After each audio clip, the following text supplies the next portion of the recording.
আসসালামু আলাইকুম প্রিয় দর্শক, চলে আসলাম এই মুহূর্তে পাওয়া ঈদের চাঁদ নিয়ে সবচেয়ে গুরুত্বপূর্ণ খবর নিয়ে। সকলকে জানাচ্ছি অগ্রিম ঈদ মোবারক। আর মাত্র কিছু সময় তারপরই 2026 সালের পবিত্র ঈদ উল ফিতরের চাঁদ দেখা যেতে পারে। এবার সৌদি আরব এবং বাংলাদেশে কি একই সাথে ঈদ উল ফিতর অনুষ্ঠিত হবে? বাংলাদেশ ও ভারতে পবিত্র ঈদ উল ফিতর কত তারিখে? এই বিষয়ে কি বলছে জ্যোতির্বিজ্ঞানীরা? এছাড়া এই মুহূর্তে সৌদি আরব থেকে কি তথ্য প্রকাশ করা হয়েছে? আরও বিস্তারিত জানতে ভিডিওটি প্রথম থেকে শেষ পর্যন্ত দেখতে থাকুন। আর আপনি কোন জেলা থেকে খবরটি দেখছেন অবশ্যই কমেন্ট করে জানিয়ে দিবেন। আর সবার আগে সর্বপ্রথম সঠিক খবর জানতে আমাদের চ্যানেলটিকে সাবস্ক্রাইব করে রাখুন। এবার জেনে নিন এক নজরে। গতকাল সৌদি আরবে ঈদ উল ফিতরের চাঁদ দেখা যায়নি, তাই আজকে দেশটিতে ঈদ উল ফিতর উদযাপিত হয়নি। আজ সন্ধ্যায় সৌদি আরবে পবিত্র শাওয়াল মাসে চাঁদ দেখা যাবে এবং আগামীকাল 20শে মার্চ পবিত্র ঈদ উল ফিতর অনুষ্ঠিত হবে। এই ক্ষেত্রে সৌদি আরবে এবার 30টি রোজা সম্পূর্ণ হবে।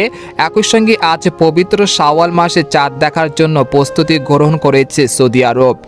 এদিকে আজ বাংলাদেশ থেকে পবিত্র শাওয়াল মাসে চাঁদ দেখা যাওয়ার সম্ভাবনা মাত্র 10%।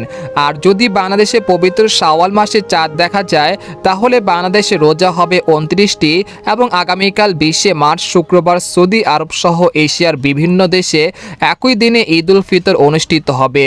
আর যদি চাঁদ দেখা না যায় তাহলে আগামী 21শে মার্চ শনিবার পবিত্র ঈদ উল ফিতর উদযাপিত হতে পারে বাংলাদেশ সহ এশিয়ার বিভিন্ন দেশে।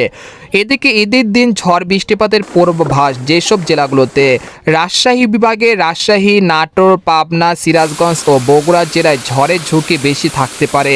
এছাড়া ঢাকা বিভাগে টাঙ্গাইল, মানিকগঞ্জ, গাজীপুর ও কিশোরগঞ্জ, রংপুর বিভাগে রংপুর, দিনাজপুর, ঠাকুরগাঁও ও নীলফামারী এবং ময়মনসিংহ বিভাগের ময়মনসিংহ, জামালপুর, শেরপুর ও নেত্রকোনা জেলাতেও কালবৈশাখী ঝড় হতে পারে সকাল থেকে সন্ধ্যার মধ্যে।